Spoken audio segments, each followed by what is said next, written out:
92.6 FM. Radio Verulum. The things we do for love. The things we do for love. The things we do for love. The things we do for love. The things we do for love. Well, the things they do for love. That's 10cc. And now with me, I'm delighted to say I've got the District Governor of the Rotary Clubs for Great Britain, Amanda Watkin. Amanda, welcome to the programme. Good afternoon, John. Thank you very much.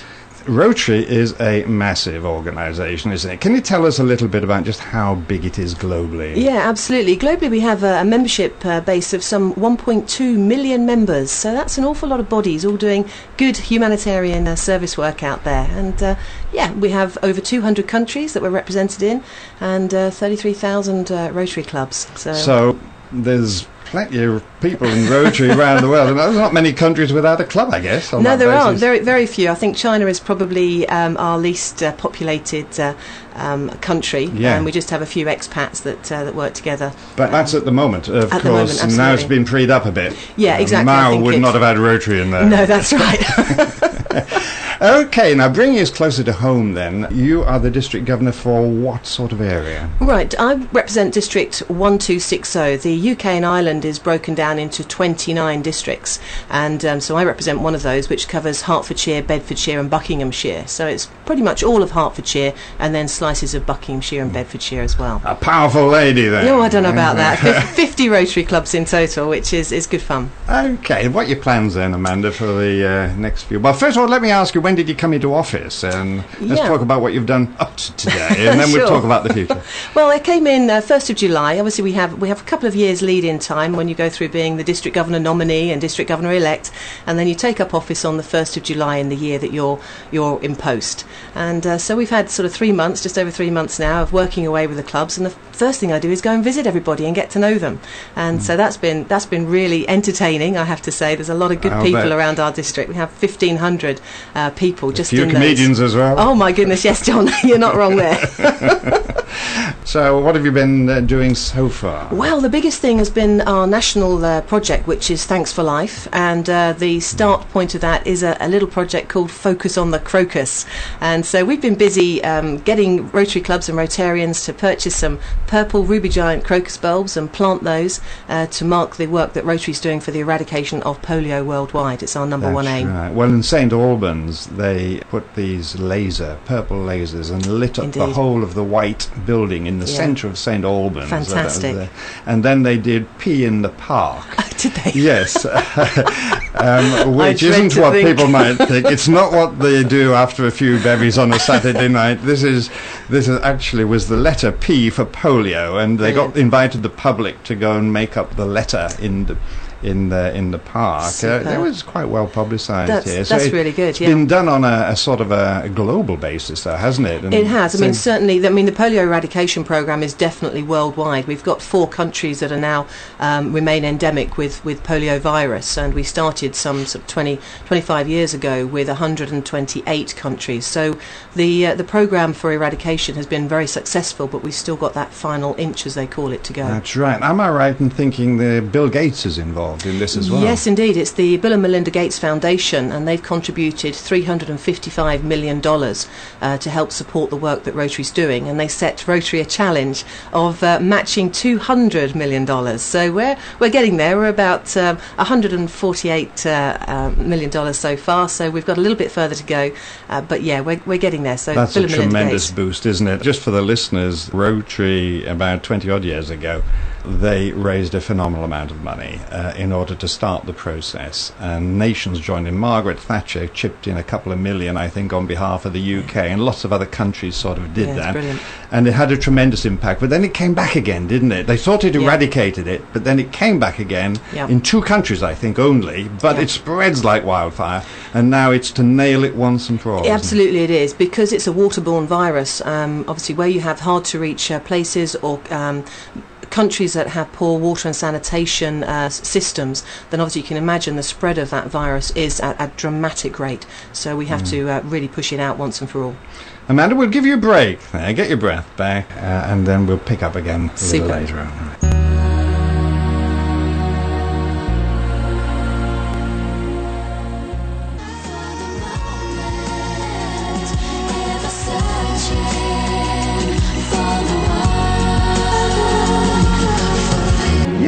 course, unmistakably, the Spice Girls. Viva forever.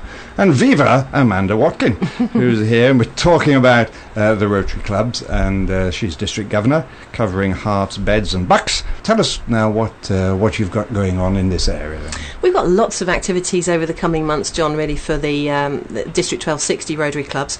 A lot of general programmes, so youth opportunity programmes, are sort of key to each of the Rotary clubs' activities for a year. So we engage fully with the schools and community groups in order to do competitions for them, such as Young Chef, Young Photographer, Youth Speaks.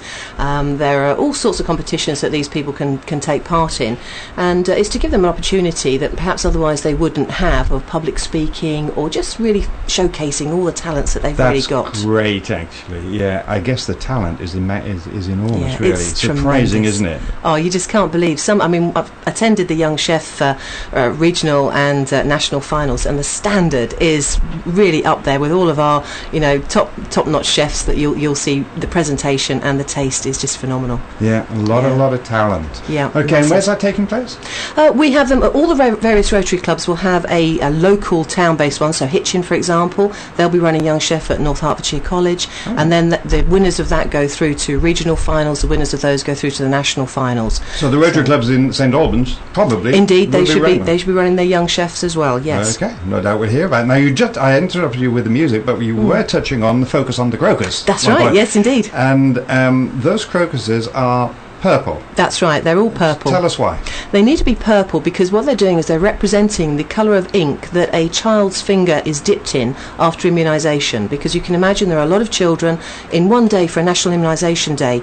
We're actually vaccinating 175 million children. This is an awful lot of teams going out there en masse, and you need to know who's had a vaccination and who hasn't. And I believe some of them are given on sugar.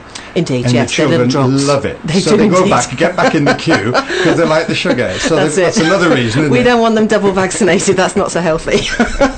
So, if any listeners see purple crocuses coming up next February, March time, that's right, then they will know exactly where they came from. That's right. We're hoping they'll be up around 23rd of February, which is Rotary Day. And certainly in this region, the grass verges on the roads between St Albans and Harpenden, they're all being planted up with these crocuses. So hopefully, if you get stuck in the traffic along there, you're going to have at least something nice to look at. So there you are. So if you see them, you'll know that what it's all about is that we're eradicating, the Rotary clubs are eradicating polio from the world, really, but it's mainly in Africa, I think. Yeah, Pakistan, yeah, India and Afghanistan and Nigeria, yeah.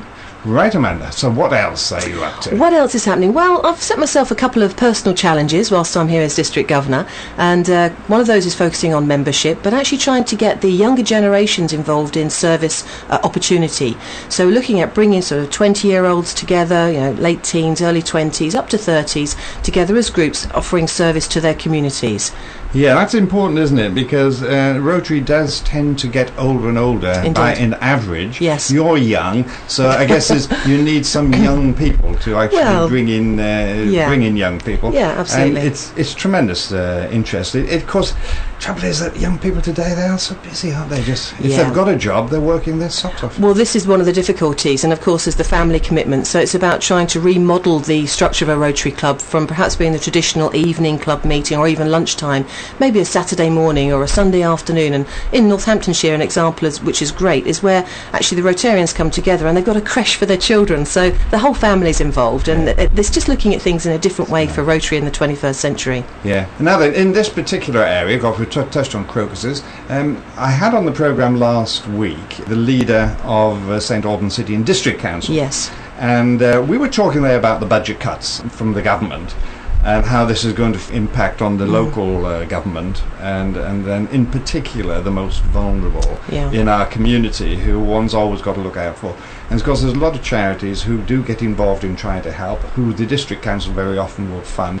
Rotary gets all its funds itself, doesn't it? Right. It doesn't rely on anybody else. And I know they're active in many areas for the most vulnerable. Could you sort of outline some of the things that they're involved in? Yeah, absolutely. I mean, there are a variety of projects, as we would call it, that we actually support. But if you take just your sort of local area, there is an organisation where you have this lady called Joanna, actually, and she's won an award from Rotary, and it's the Hearts Children's Fund, and we support financially that particular organisation, because what they do is a rapid response service for those most in need. So where social services haven't been able to go in and help a family financially or with equipment, say for example a cooker fails and they've got a family of children that they need to feed, you can't wait 2 or 3 weeks to get a new cooker in. You've got to feed your family now. So the Hearts Children's Fund, they go in, they'll put the new cooker in, they'll liaise with social services and help them. So Rotary is helping those kinds of organisations. Where are they based? They're based in St Albans. Are they? Yeah. No, isn't that awful? I'm sitting here in St Albans. We're all sitting here, and no, that's interesting. Yeah, I might talk to them one day. Yeah, absolutely. Okay, and so that's supported by Rotary. By Rotary Club. We have 3 Rotary clubs in St Albans, and they each sort of help with the various local charities and community needs that exist here.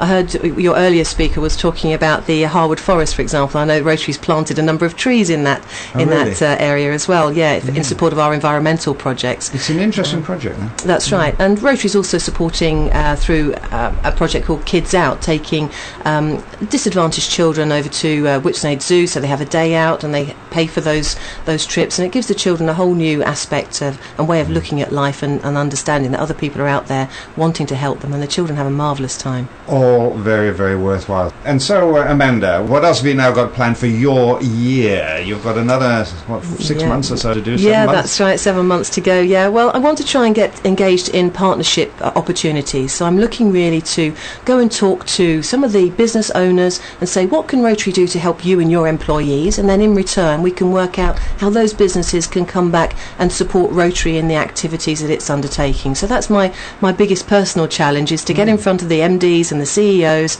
and say, right, how do we actually work together to support our communities and benefit your business at the same time?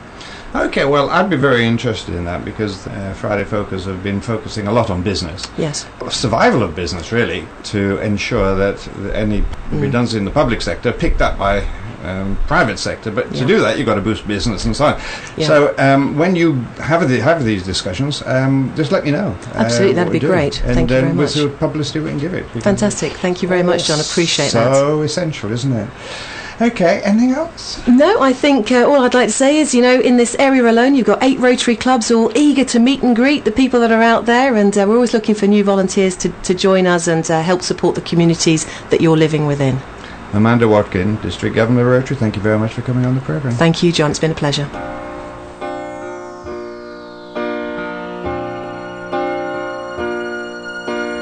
Lost and all alone, I always thought that I could make it on my own, but since you left I hardly make it through the day.